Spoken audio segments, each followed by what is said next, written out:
डालती है, फिर वो कल्याण नहीं करेगी आपका।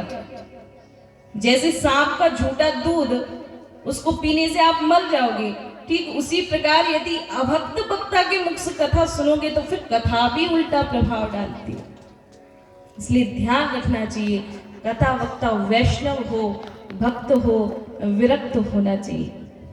और जो वो कथा में बता रहा है खुद भी उसको आचरण में लाए, खुद भी उसको अपने जीवन में उतारे। जैसे कि एक गांव में एक महात्मा जी रहते थे। एक गांव में महात्मा जी रहा करते थे। तो गांव की एक मैया अपने नाती को लेकर गई महात्मा जी के पास और महात्मा जी से कहा कि महात्मा जी, ये मेरा पोता है, ये मीठा बहुत खाता है। मेरा नाती जो है गुड़ खाता है, बहुत खाता है। ज्यादा मीठा सेहत के लिए हानिकारक होता है। तो हमने तो बड़ा समझा लिया, हमारी बात तो ये मानता नहीं। एक काम करो, आप इसको समझा दो ठीक से, ये आज के बाद ये मीठा ना खाए। महात्मा जी ने कहा, मैया एक काम करना, तू 10 दिन के बाद आना, फिर हम तुझे उपाय बताएंगे। मैया नाती को लेकर घर चली गई। 10 दिनों बाद फिर से आई। फिर से जब अपने नाती को लेकर आई तो बाबा जी ने उसको अपने पास बिठाया, सर पर हाथ फेरा और कहा कि देखो बेटा, मीठा सेहत के लिए हानिकारक होता है। ऐसा नहीं है कि तुम मीठा बंद कर दे, लेकिन कम खाया कर। समझा दिया उसको और भेज दिया वापस। अब मैया को शंका हुई, ध्यान देना। मैया ने महात्मा जी को कहा कि महात्मा जी, केवल आपने 2 शब्द बोले उसको। क्या बोले? कि मीठा नहीं खाना, कम खाना। तो ये 2 शब्द तो आप 10 दिन पहले भी बोल सकते थे। जब 10 दिन पहले हम आपके पास आए थे तो आपने हमें कह दिया तू अभी जा, 10 दिन के बाद आना। तो केवल आपको मना ही करना था, तो आप 10 दिन पहले क्यों नहीं करे मना, पहले ही कर देते। तो महात्मा जी ने उत्तर दिया, बोले अरे मैया, मैं कैसे उसे मना करता।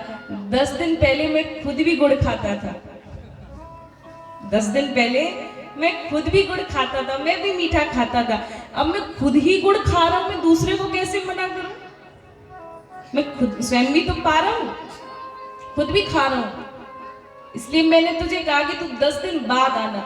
इन 10 दिनों में पहले तो मैंने गुड़ खाना बंद किया। इन 10 दिनों में मेरी जो मीठा खाने की आदत थी, पहले मैंने उसको बंद किया। मैंने कम मीठा खाना प्रारंभ कर दिया। अब जब मैंने बंद कर दिया मीठा पाना, अब मैं बोल सकता हूं कि बेटा तू मीठा नहीं खाया कर।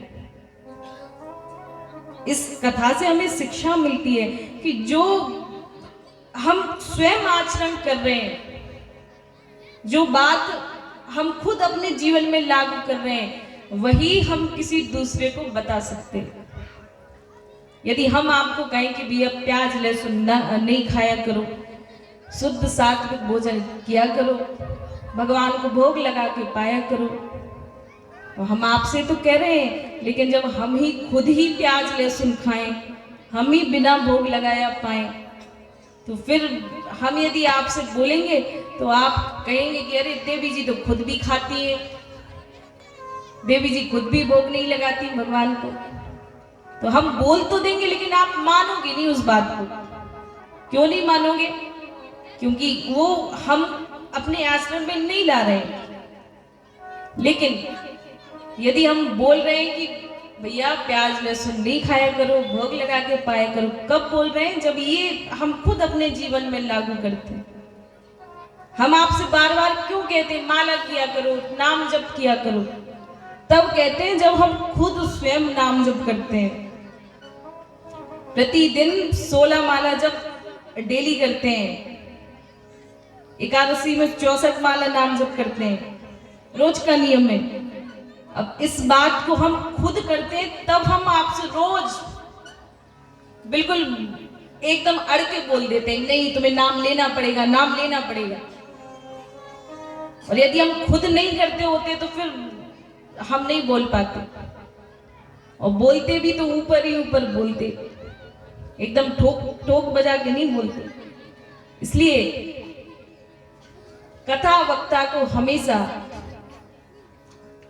ऐसा होना चाहिए कि जो भी बात सामने वाले व्यक्ति को बोले खुद अपने जीवन में लागू करे। फिर जब वो कथा बोलेगा, जो भी अपने श्रोताओं को कहेगा, तो आपको बात माननी पड़ेगी। मानोगे कि नहीं? हाँ, इसलिए भैया भागवत जी नहीं बदली। भागवत जी वही है जो श्री परीक्षित महाराज ने सुनी थी। बदले तो हम हैं। हम लोग भक्तों की कथाएं सुनते हैं। बोले मीराबाई को भगवान मिल गए, मीराबाई के साथ खेलते थे भगवान 24 घंटे। जब मीराबाई बुलाती थी तब ठाकुर जी चले आते थे। तो मीराबाई कोई सतयुग की नहीं थी, इसी कलयुग की थी। हम बुलाएंगे तो क्या भगवान नहीं आएंगे? आएंगे कि नहीं? क्या भगवान अब कहीं और दूर चले गए? भगवान कहीं नहीं गए। भगवान जहां पहले थे आज भी वहीं पे हैं।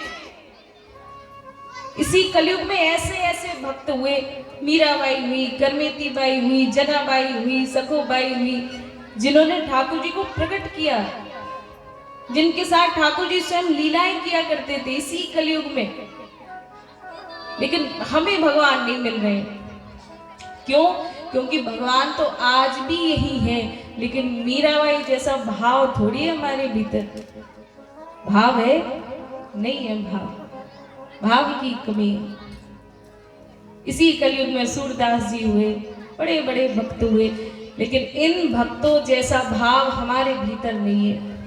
प्रहलाद जी जिन्होंने खंबे में से भगवान को प्रकट कर दिया, कहां से प्रकट किया नरसिंह भगवान को? खंबे में से प्रकट किया ना। तो यदि प्रहलाद जी जैसा भाव आज हमारे भीतर आ जाए तो क्या भगवान को हम प्रकट नहीं कर सकते? कर सकते हैं कि नहीं? तो भगवान तो यही है, लेकिन बात तो ये है कि सूर घनेरे फिरे कर मागत, पर बेपद सूर सो स्वाद कहाँ। करतार मजीर बजावत है, पर मीरा मतवारी सी याद कहाँ। नरसिंह बसत प्रति खंबन में, पर काड़वे को प्रहलाद कहा। आज भी नरसिंह भगवान प्रत्येक खंबे में है, प्रत्येक वस्तु में भगवान है, लेकिन बात तो ये है कि आज भगवान को उस खंबे में से निकालने वाला प्रहलाद है कहाँ? आज प्रहलाद रूप जैसे भक्त नहीं है आज के समय में। भगवान तो यही है, लेकिन कमी है हमारे भाव में। इसलिए भैया विचार करो, ना जाने कितने जन्मों से हम लोग संसार में भटक रहे हैं, केवल इसी संसार में उलझे रहते हैं, पड़े रहते हैं, हमें भगवान की याद नहीं आती। और वास्तव में यदि आपको आनंद चाहिए, यदि जीवन में शांति चाहिए, तो बिना भगवान से प्रेम करे शांति मिलने वाली नहीं है। आप कहो कि ज्यादा धन आ जाए तो शांति मिलेगी, परिवार बढ़ जाए तो शांति मिलेगी, बड़ी गाड़ी आ जाए तो शांति मिलेगी, सब कुछ आ जाए, लेकिन फिर भी आनंद नहीं मिल सकता, सुख नहीं मिल सकता। क्यों? क्योंकि इस असार संसार में सुख है ही नहीं। इसका तो नाम ही दुखालय है। संसार का एक नाम क्या है? दुखालय। ये दुख का घर है, यहां सुख नहीं है।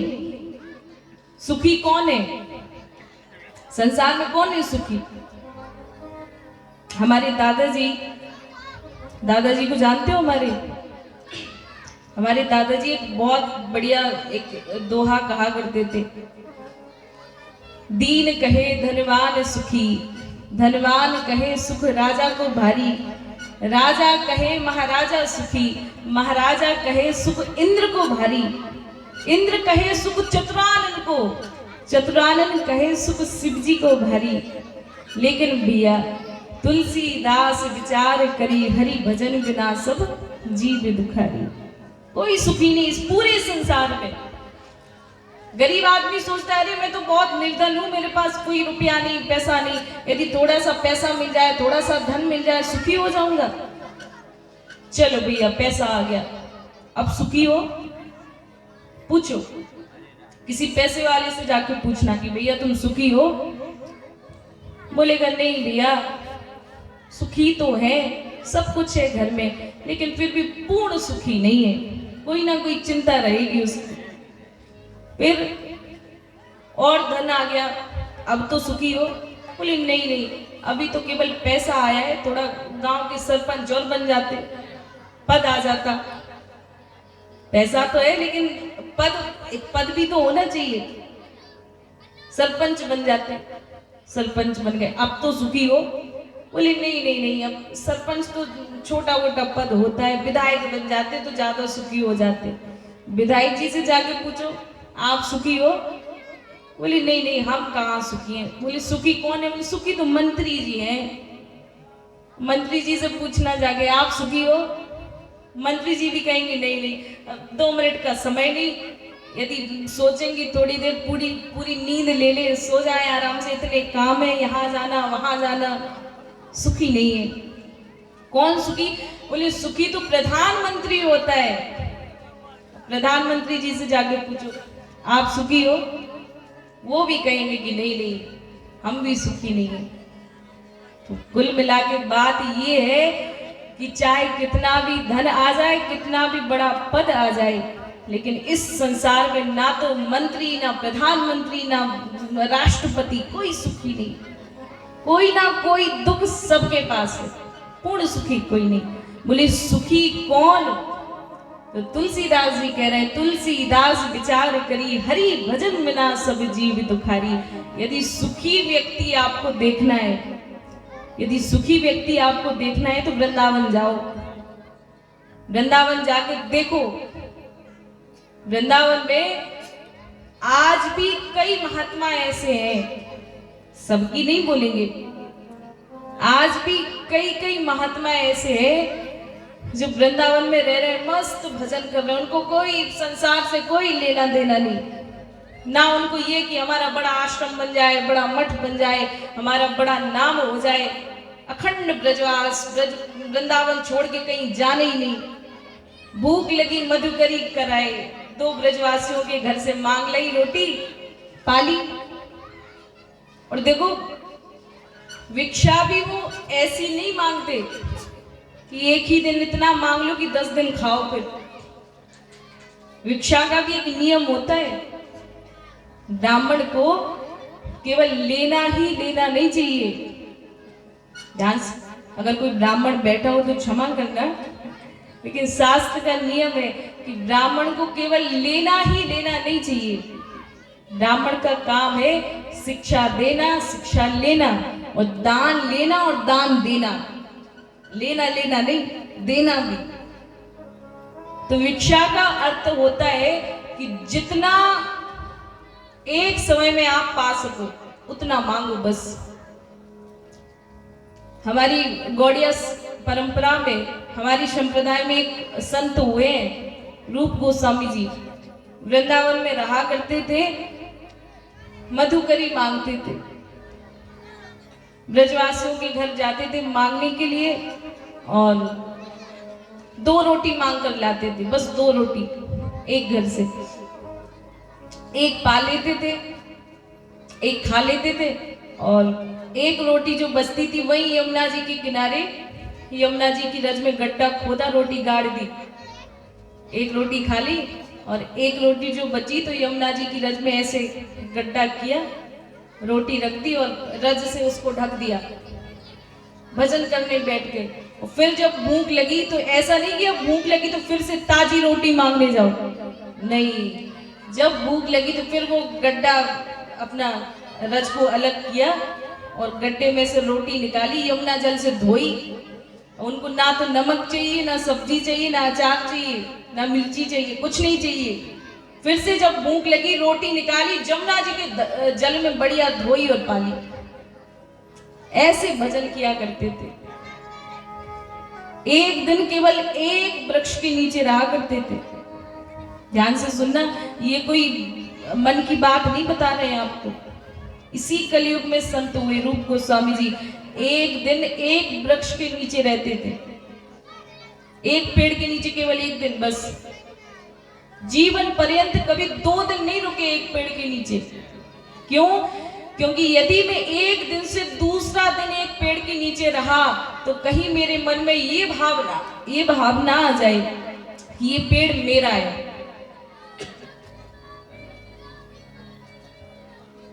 ध्यान दीजिएगा, हम लोग क्या करते हैं, कोई भी चीज है मेरी है, थोड़ा सा दाम दिया, बोले किसकी है, मेरी है। ये कुत्ता किसका है, मेरा है। गैया किसकी है, मेरी है। घर किसका है, मेरा है। बालक किसका है, मेरा है। केवल मेरा मेरा मेरा मेरा में लगे रहते। तो रूप गोस्वामी जी एक पेड़ के नीचे केवल एक दिन, यदि 2 दिन रहा मैं एक वृक्ष के नीचे तो हो ना हो ये भाव आएगा, ये पेड़ तो मेरा है, मैं इसके नीचे रह रहा हूं। इसलिए कभी ये मन में भाव ना आ पाए तो एक रात रुकते थे, फिर दूसरा पेड़ ढूंढते थे रुकने के लिए। ऐसी रहनी रहते हैं संत। और फिर जो उनको आनंद प्राप्त होता है, उनसे पूछो कोई दुख है आपको? जबकि ना तो सर पे छत है, ना कोई उनके जेब में दाम है, ना कोई पैसा है, ना परिवार है, कुछ नहीं उनके पास। और फिर भी आप उनसे जाके पूछोगे कि कोई दुख है? नहीं नहीं, आनंद ही आनंद है, आनंद ही आनंद है। कौन सा आनंद है? जो आनंद उनको भगवान के नाम लेने में प्राप्त होता है। 24 घंटे अहर्निश जो हरे कृष्णा कृष्णा कृष्णा हरे हरे, हरे राम राम राम हरे हरे। आहा, जो आनंद उनको मिलता है भगवान का नाम लेने में, वो आनंद आप उनको कितने ही मालपुआ खवाए दो, कितने ही रसगुल्ला पवाए दो, वो आनंद नहीं मिलेगा उनको जो भगवान के नाम लेने में उनको मिल रहा है। क्यों? क्योंकि भगवान के नाम रूपी स्वाद उनकी जीभ पर चढ़ गया। अभी संसार का स्वाद नहीं भाएगा उनको। वो सुखी है, वो आनंद में है। अभी हम लोग खूब राम राम कर रहे हैं, खूब कथाएं सुन रहे हैं, लेकिन अभी हमें भगवान के नाम का चस्का नहीं लगा। भगवान के नाम से हमारा प्रेम नहीं हुआ है। क्यों? क्योंकि हम लोग अनादि काल से संसारी है। हमने अपना मन ऐसा फंसा के रखा है घर परिवार में कि हम अपने प्रियतम जो जन्म जन्म के हमारे स्वामी है भगवान, उनको भूल गए। वो धीरे धीरे जाएगा। जब ऐसे ही आप लोग कथाएं सुनते रहोगे, सत्संग करते रहोगे, तो धीरे धीरे धीरे धीरे हमारे जो पिछले प्रारब्ध हैं, पाप हैं, वो क्षीण होते चले जाएंगे। फिर जो प्रेम आपका भगवान से होगा, फिर जो आनंद मिलेगा आपको कीर्तन करने में, फिर आप हमें बताना। इसलिए भैया, नाम लेने में कंजूसी नहीं करो। देखो, भगवान की 2 शक्तियां हैं। श्री ठाकुर जी की 2 शक्तियां हैं। एक शक्ति है माया और एक शक्ति है भक्ति। ध्यान से सुनना, पूछेंगे हम। भगवान की 2 शक्तियां हैं। एक का नाम है माया और एक का नाम है क्या? शक्ति नहीं, भक्ति। शक्तियां हैं ये भगवान की, भक्ति और माया। यदि आप माया के चक्कर में पड़ोगे, माया कौन? ये माया। यदि आप माया के चक्कर में पड़ोगे तो माया आपको नचाएगी, ऐसा नचाएगी, ऐसा नचाएगी। और अभी हम लोग नाच तो ही रहे हैं। 84 लाख योनियों में हम लोग ऐसा नाच रहे हैं, ये माया तो ही नचा रही है हम लोगों को। यदि माया के चक्कर में पड़ोगे तो माया नचाएगी। लेकिन दूसरी जो शक्ति है भगवान की भक्ति, यदि आप भक्ति की उपासना करोगे, यदि भगवान की भक्ति करोगे, तो जब भगवान की भक्ति करोगे तो फिर भगवान नाचेंगे। आप देखोगे और भगवान नाचेंगे। अब ये आपको तय करना है कि आपको नाचना है या भगवान को नचाना है। और भगवान के जो भक्त हुए, जिनकी चर्चा हम अभी कर रहे थे, मीराबाई जी। मीराबाई जी ने ऐसा प्रेम किया ठाकुर जी से कि ठाकुर जी 24 घंटे नाचते रहते थे उनके पास। ऐसे नाचते थे। देखो, भगवान का वचन है कि यदि जो मुझसे प्रेम करता है, एक बार कोई हमसे प्रेम कर तो ले, एक बार कोई व्यक्ति दोनों भुजाएं उठा के ये कह तो दे कि प्रभु हम तेरे हैं। अभी हम लोग क्या कर रहे हैं, मैं और मेरा कर रहे हैं ना। अभी केवल हम लोग मैं और मेरा, ये मैं हूं और ये मेरे हैं, इसी में लगे। शरीर मैं हूं और ये हमारे हैं, ये मेरे हैं, मैं और मेरा में फंसे हुए हैं, इसलिए भगवान हमसे दूर है। लेकिन भगवान का ये वचन है, यदि कोई व्यक्ति एक बार प्रेम के साथ अपनी दोनों भुजाएं उठा के कह दे कि हे नाथ मैं आपका हूं, आप मेरे हो, फिर मेरा नाच देखो, फिर मैं कैसा नाचता हूं उसके पीछे, फिर मैं उसके हृदय में जाके बैठ जाता हूं, और बैठता नहीं बंदी बन जाता हूं। बंदी जानते हो, बंदी जिसको बांध देते हैं, भगवान बंध जाते हैं। फिर भगवान भगवत गीता में बता रहे हैं, अनन्यास चिंत्यन्तो माम ये जनहा पर्युपास्ते तेषां नित्याविद्यानां योगक्षेमं वहाम्यहम्। यदि कोई व्यक्ति एक बार पूर्ण रूप से मुझे समर्पित हो जाए, पूर्ण रूप से, केवल कहना ही तो है भगवान से कि भगवान हम आपके हैं और जो कुछ हमारे पास है वो सब आपका है, तेरा तुझको अर्पण। आरती गाते हैं ना हम लोग, तेरा तुझको अर्पण। आगे हमें नहीं आता तेरा तुझको अर्पण क्या लागे मेरा। तो ये केवल अभी हम लोग गा रहे हैं, बस अर्पण नहीं करते सब कुछ भगवान को। अर्पण क्या करते हैं, जो घर में सबसे जो हमारे काम की चीज नहीं रहेगी वो दान करते हैं। जो भी घर में कोई चीज हमारे उपयोग की नहीं होगी वो दान में देंगे। ये खाली हम लोग ऊपर ऊपर कह रहे हैं प्रभु सब आपका है, सब तेरा है, सब तेरा है, लेकिन अभी इस बात को हम अपने जीवन में लागू नहीं कर रहे हैं। कर रहे हैं कहीं पर क्या, आपके परसोरा में, उदाहरण के लिए आपके परसोरा में एक व्यक्ति थे, आपके परसोरा के एक व्यक्ति थे, अपनी बिटिया के ससुराल गए, बेटी के ससुराल। अब वो थे बहुत बड़े भक्त भगवान के, खूब भक्त थे, और वो ये आरती गाते रहते थे, 24 घंटे कहते थे तेरा तुझको अर्पण क्या लागे मेरा, 24 घंटे कहते रहते थे, हे प्रभु सब आपका है, सब आपका है, सब आपका है, कहते रहते थे।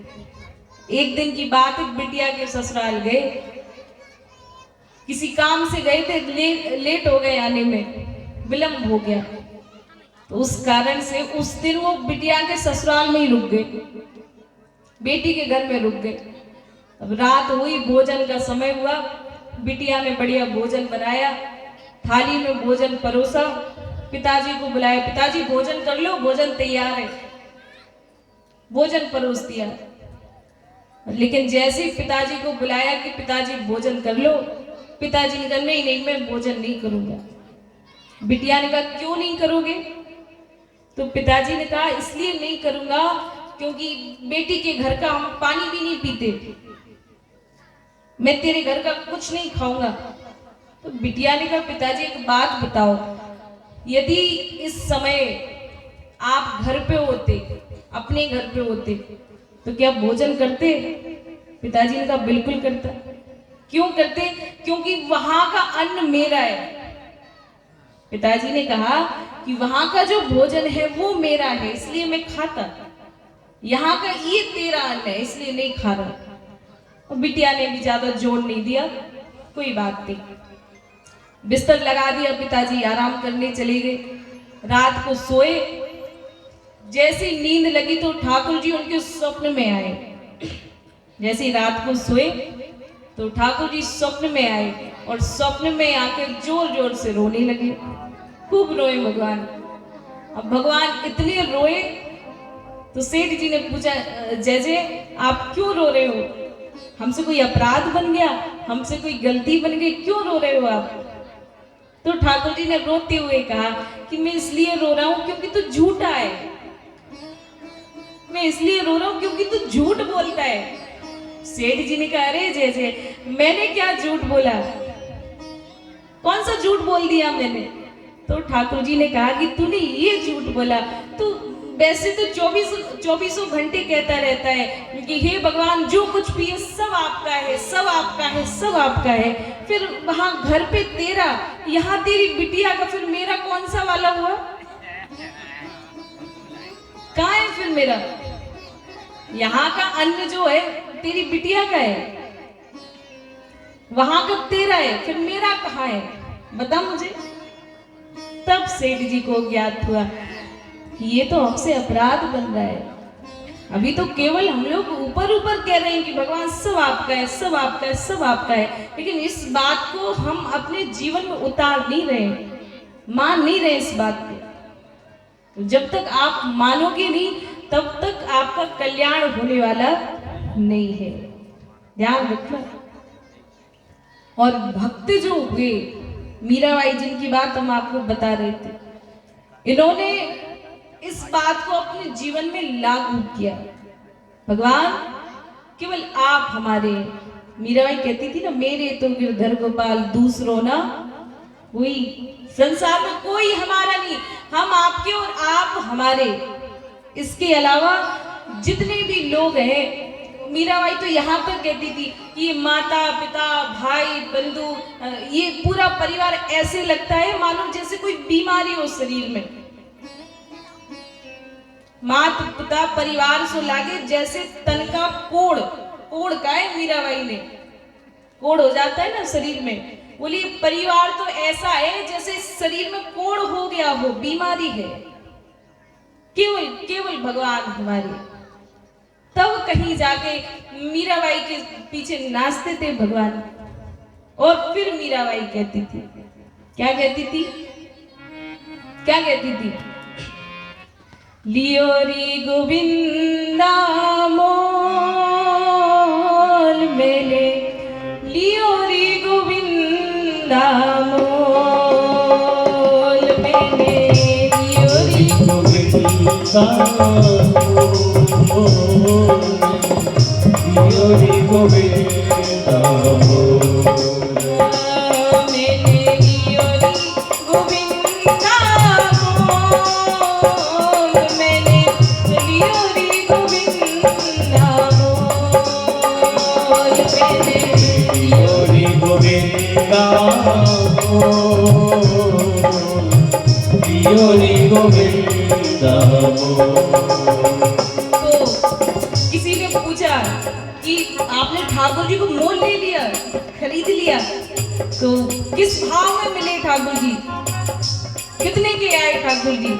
तो मीराबाई कह रही है, ओ कोई कहे महंगो, कोई कहे सस्ता, कोई कहे महंगो, कोई कहे सस्ता, कोई कहे महंगो, कोई कहे सस्ता, कोई कहे महंगो, कोई कहे सस्ता। ओ मैंने लियो रे अमोलक मोल, मैंने लियो रे अमोलक मोल, मैंने लियो रे प्रेम के मोल, मैंने लियो रे प्रेम के मोल। माई मैंने लियो रे गोविंदा मोल, माई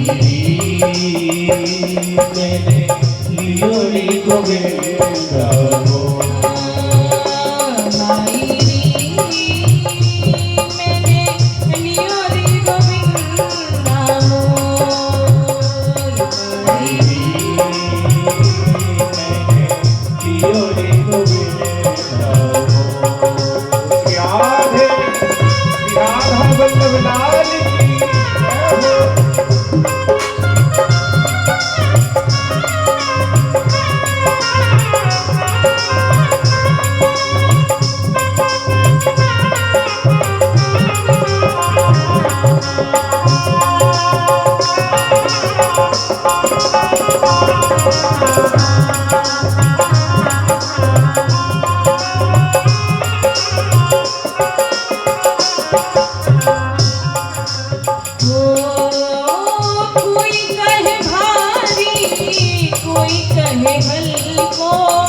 कोई कहे भारी कोई कहे हल्को, कोई कहे भारी कोई कहे हल्को, कोई कहे भारी कोई कहे हल्को। मैंने लियोरी तराजू तो, मैंने लियोरी तराजू तो, मैंने लियोरी तराजू तो, मैंने लियोरी तराजू तो। मायरी मायरी मैंने लियोरी गोविंदा बोल, मायरी लियोरी गोविंदा मायरी मैंने लियोरी गोविंदा बोल, मायरी लियोरी गोविंदा लीनो ओ मैंने लीनो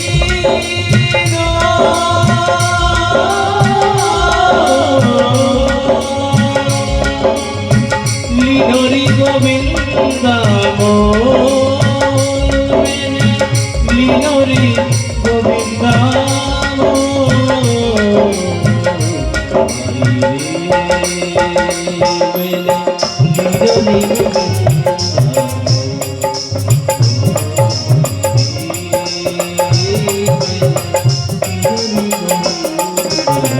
गोविंदा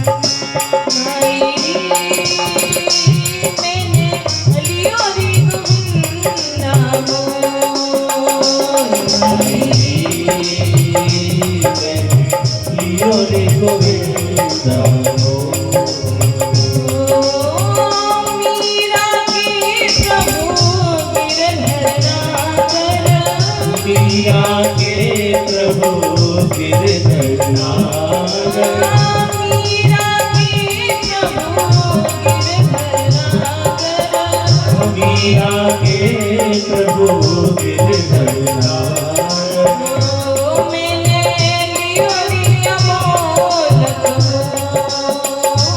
मैंने लियोरी अमोलक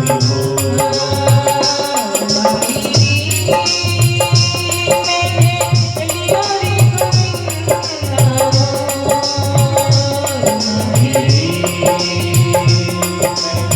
लियोरी गोविंदा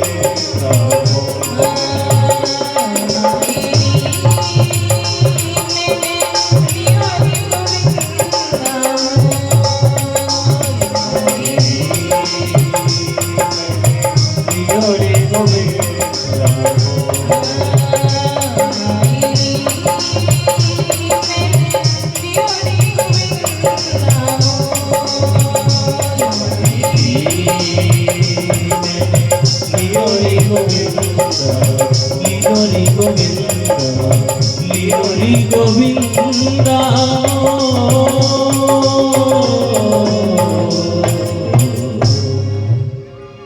मायरी मैंने लियोरी गोविंदा। मीराबाई जी कह रही हैं, मैंने ठाकुर जी को इतना प्रेम किया कि ठाकुर जी को खरीद लिया, मैंने मोल ले लिया ठाकुर जी को। और जब मैं कहती हूँ लाला उठ जाता है, मैं कहती हूँ सो जाता है। कैसे लिया? वो तो पूरे संसार का स्वामी है, फिर आपने कैसे ले लिया? वो तो बिकने वाला है ही नहीं। मीराबाई कह रही मैंने लियोरी अमोलक मोल, जिसका कोई मोल नहीं। ठाकुर जी का कोई मोल लगा सकता है? कोई मोल नहीं उनका, लेकिन प्रेम के मोल से, प्रेम रूपी दाम देकर हमने खरीद लिया भगवान को। और ठाकुर जी भी कहते हैं यदि कोई भक्त ऐसा प्रेम मुझसे करता है तो फिर बोले मैं उनके पास गिर भी धरा जाता हूँ। जैसे हम लोग कोई कोई सोने चांदी की वस्तु रखाते हैं ना, गिरवी रख देते हैं, तो ठाकुर जी कह रहे मेरो मन गिरवी धरे हो, मैंने अपना मन गिरवी धर दिया है भक्तों के पास। प्रेम ब्याज इतना बड़े हो नहीं छूटन की आज, प्रेम रूपी ब्याज इतना बढ़ गया है कि मेरा मन में वापस नहीं ले पा रहा हूं। ऐसा प्रेम होना चाहिए भगवान से। ध्यान इन कथाओं से हमें शिक्षा लेना चाहिए। कम से कम जो भी हम लोग सुन रहे हैं, एक आध बात अपने जीवन में लागू कर लो। कल्याण ना हो तो फिर आप हमें बताना। कम से कम अपने जीवन में थोड़ा सा आचरण तो हमारा सुधरना चाहिए। लेकिन बात तो ये है, अब हम आप लोगों को कहेंगे तो आप लोगों को बुरा लग जाएगा, लेकिन ये वास्तविक ये कड़वी सत्यता है आज हमारे समाज की। हम लोग ऊपर तो खूब चिल्लाते, अरे बोले हम हिंदू हैं, हम सनातनी हैं, देखो कैसे नारे लगाते हैं, बोले हम सनातनी, हम हिंदू। अब इन्हीं हिंदू भाइयों से पूछो कि हमारे पुराण कितने हैं, पूछो किसी से। वही जो 24 घंटे चिल्लाते हैं हम सनातनी हैं, हम हिंदू हैं। तो यदि 18 पुराणों के नाम पूछ लो, अब कोई एक आदि होगा इन लोगों में से जिनको पता होगा कि हमारे 18 पुराण कौन कौन से हैं। तो केवल चिल्लाने से कल्याण होने वाला नहीं है। वास्तविक सनातनी, वास्तविक हिंदू वो है कौन? जिसके घर में गाय हो, जिसके घर में गंगा हो, जिसके घर में तुलसी मैया की पूजा होती हो, जिसके घर में माता पिता का सम्मान होता हो, जिसके घर में कन्या पूजी जाती हो, वो सनातनी है। खाली ऊपर उसको अपनी सनातन संस्कृति का ज्ञान होना चाहिए। हमारे वेद कितने हैं, हमारे शास्त्र कितने हैं। आजकल के बच्चों से यदि पूछ लो कि भगवान के कितने अवतार हैं, 24 अवतारों में सबके नाम बताओ, भगवान के 24 अवतार कौन कौन से हुए, बच्चा बता नहीं पाएगा। केवल अच्छी स्कूल में पढ़ाने से, अच्छे कॉलेज में पढ़ाने से बच्चे संस्कारी नहीं बनते भैया, बुरा नहीं मानना। हम ये नहीं कह रहे कि आप लोग बच्चों को पढ़ाना लिखाना बंद कर दो, खूब पढ़ाओ, खूब स्कूल भेजो, खूब अच्छे कॉलेज में एडमिशन दिलाओ, लेकिन साथ साथ में घर में उनको अच्छे संस्कार भी दो। उनको बताओ कि हमारे भगवान ने कौन कौन से अवतार लिए, उनको भगवत गीता पढ़ने के लिए बोलो। बच्चों को गीता का ज्ञान भी होना चाहिए, बच्चों को भागवत जी का ज्ञान भी होना चाहिए। केवल भागवत ये नहीं कि जब भागवत सुनने की इच्छा हुई तो व्यास जी को बुलाया, बोले कथा करवा लो। कई लोग हैं भागवत की कथा के आयोजन में खूब दाम लगता है, खूब व्यवस्थाएं करवानी पड़ती है। यदि नहीं करवा पा रहे हो तो हमें अपने घर में भी तो भागवत जी का पाठ करना चाहिए, खुद भी भागवत जी पढ़ना चाहिए। तो अपने बच्चों को संस्कार दो। संस्कार कैसे मिलेंगे? हम आपसे ये नहीं कह रहे कि तुम माला करवाओ बच्चों से, माला तो बहुत बात की चीज है, ध्यान देना। सबसे पहले बच्चों को बताओ कि बेटा सबसे पहले तू सुबह उठ के दादा दादी को प्रणाम कर, सबसे पहले उनको प्रणाम कर, और रोज 1 घंटे दादी अम्मा के पांव दबा, जाके माता पिता की सेवा कर। पहले बालक जब सेवा करेगा, दादा दादी की सेवा करेगा, मम्मी पापा की सेवा करेगा, उस सेवा के प्रताप से उसे सब ज्ञान हो जाएगा। माता पिता की सेवा का, दादा दादी की सेवा का ऐसा परिणाम होता है कि वो बच्चा फिर स्वयं ही संस्कारी बन जाता है। उसको संस्कार कोई अलग से देने की आवश्यकता नहीं पड़ती, संस्कार घर से ही तो मिलते हैं। जैसा मम्मी पापा करेंगे बालक वही देखता है। बालक देखेगा कि मम्मी सुबह उठ के बढ़िया ठाकुर जी की सेवा कर रही है, कीर्तन कर रही है, तो मम्मी जब कीर्तन करेगी तो छोटा सा बालक अपने आप बगल में बैठ जाएगा मम्मी के, बैठेगा कि नहीं। आज का समय ऐसा है कि मैया खुद कथा सुनने आएंगी, छोटे छोटे बालकों को लेके आती है, बालक उधम करता है, कथा में छोटे बच्चों को लेकर आती है, अब लाला उधम कर रहा है, बोले हम कथा नहीं सुन पा रहे थे, एक काम करो, फोन निकाला और कार्टून लगा दिया, बोले ये तू देख मैं कथा सुनूंगी। हम तो सुधरेंगे लेकिन तुम्हें बिगाड़ेंगे। ये स्थिति है, ऐसा नहीं करना। जो बालक देखते हैं, क्यों बचपना एक ऐसा समय होता है